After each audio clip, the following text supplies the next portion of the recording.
দর্শক, এই মুহূর্তে বিএনপি চেয়ারপারসনের গুলশান কার্যালয়ে আছেন আমাদের সহকর্মী আফজাল হোসেন এবং সেখানে উপস্থিত হয়েছেন সাবেক উপদেষ্টা আসিফ মাহমুদ সজীব ভূঁইয়া। তিনি বক্তব্য রাখছেন, সরাসরি আমরা সেখানে যুক্ত হচ্ছি।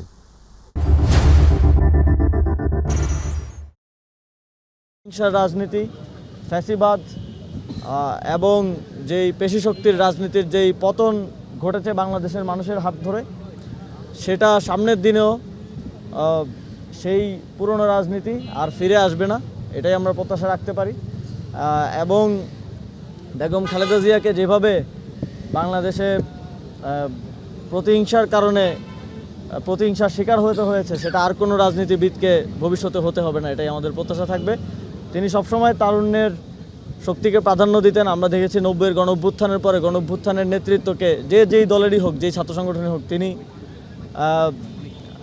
সবাইকে আহ্বান জানিয়েছেন, সবাইকে নিয়ে সামনের দিনে রাজনীতি এগিয়ে নিয়েছেন। এখন আমরা বিএনপির যাদেরকে নেতৃবৃন্দকে দেখি, অনেকেই সেই গণঅভ্যুত্থানের সময়ের। তো তরুণদের প্রতি ওনার সবসময় তরুণদেরকে তিনি রাজনীতিতে চেয়েছেন। এবার গণঅভ্যুত্থানের মধ্য দিয়ে তরুণদের মধ্যে রাজনীতির একটা সচেতনতা তৈরি হয়েছে এবং তরুণরা রাজনীতিতে আসছে।